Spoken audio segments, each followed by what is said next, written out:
इस साल बढ़ती हुई गर्मी से अपने गेहूं फसल को किस तरह से बचाएं। नमस्कार दोस्तों, अब की बार आप लोग देख रहे होंगे भैया पिछले और दूसरे सालों की तुलना में गर्मी है ना वो जल्दी आ गई और जल्दी भी इतनी आई कि दिन के अंदर जो टेम्परेचर है ना वो बहुत तेजी से बढ़ता जा रहा है। तो ये सीधा सीधा इफेक्ट डालेगा गेहूं के उत्पादन के ऊपर।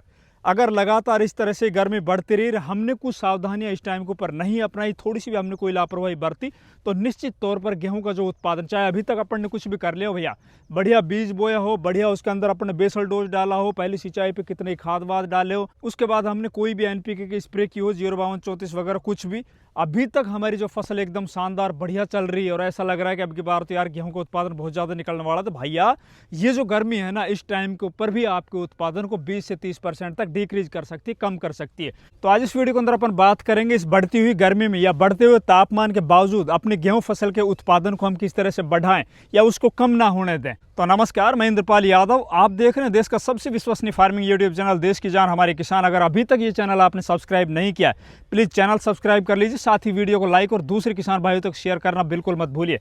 तो साथियों इस टाइम के ऊपर अपनों को सबसे पहले ध्यान देना है कि भैया जिस तरह से टेम्परेचर लगातार बढ़ता जा रहा है उससे हमारी फसल के ऊपर क्या कुछ इफेक्ट पड़ने वाले हैं, पहले आपको ये जरूर जान लेना चाहिए।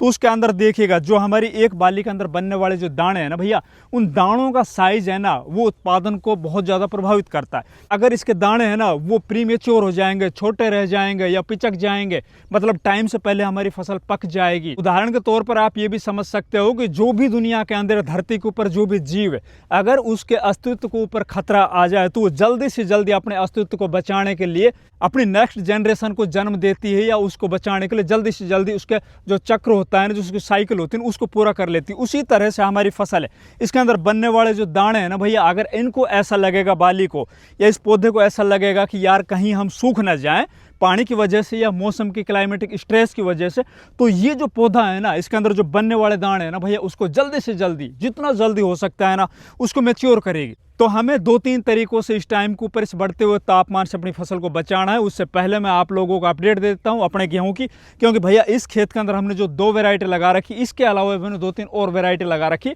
मैं अभी आप लोगों को उनकी बालियों को दिखा रहा हूं। तो भाई ये मेरे हाथ के अंदर 4 वैरायटियों की बालियां हैं। पहली बाली है ये है DBW 303 जो पीछे गेहूं बुआ हुआ है, ठीक है। ये जो बाली है वो ये यहाँ पर जहाँ पर अपन खड़े हैं ना, श्री राम कंपनी की 5SR5 वैरायटी। इससे अगली जो वैरायटी है भैया ये है कामतगिरी की 1010। इससे अगली जो वैरायटी है भैया श्री राम कंपनी की 303, DBW 303, श्री राम की 303, ये भी एक अच्छी वैरायटी है। ये आखिरी में मेरे हाथ में जो ये बाली आप देख रहे हो ना भाई, ये अब की बार हमारा स्पेशल इसके ऊपर फोकस है, क्योंकि ये हमने दिसंबर माह के अंदर लगाई थी और ये जो वैरायटी है ना वो सबसे कम दिनों के अंदर पकने वाली वैरायटी है भैया। ये स्पेशल कम पानी वाले किसानों के लिए ये वैरायटी है भैया, राज 4037। आपने अगर इस वैरायटी के बारे में पता होगा तो आप लोग सोचोगे नहीं, अगर इस वैरायटी के बारे में आपको नहीं पता हो तो अब की बार पूरी अपडेट देंगे भैया इस वैरायटी के हम, क्योंकि बहुत पछेती वैरायटी हमने लगाई थी और 28-51 के तोड़ है ना कहीं इस वैरायटी से मिलेगा।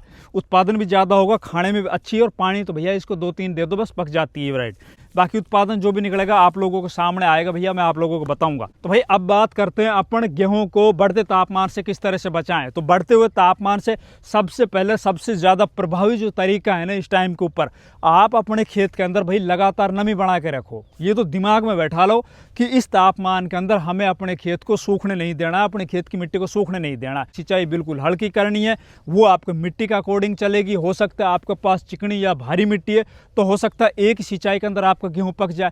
आपकी मिट्टी हो सकता है रेतीली है तो भैया एक सिंचाई से कुछ होने वाला नहीं, क्योंकि आज सिंचाई करोगे हो सकता है 2-3 दिन के बाद उसके अंदर नमी ना बचे।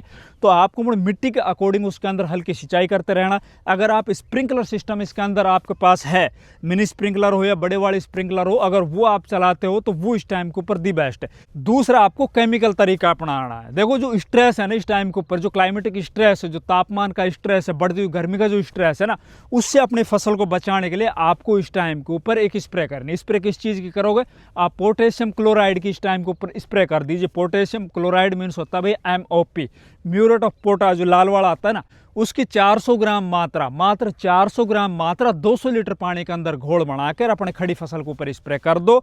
या फिर आप पोटेशियम नाइट्रेट का भी स्प्रे कर सकते हो। तो 2 किलो मात्रा आपको NPK 13-0-45 उसको 200 लीटर पानी के अंदर घोल के और अपनी फसल के ऊपर स्प्रे कर देना। चाहे वो स्प्रे आपकी 1 एकड़ पे जाए, 1.5 एकड़ पे जाए, वो आप जिस तरह से स्प्रे कर सकते हो। बाकी पानी की मात्रा आपको इतनी ही रखनी है, 200 लीटर में या तो NPK 13-0-45 की 2 किलो। इससे जो पोटास इसके अंदर है ना भैया, पोटास कहीं ना कहीं अपनी फसल को स्ट्रेस से बचाएगा। अगर आपके खेत के अंदर फसल आरडी भी पड़ चुकी है ना, तो भी आपको स्प्रे कर देनी, क्योंकि आरडी पड़ने के बाद ना फसल के अंदर क्या दिक्कत आती है भैया, इसका जो फ्लैग लीफ होती है ना वो नीचे दब जाती है।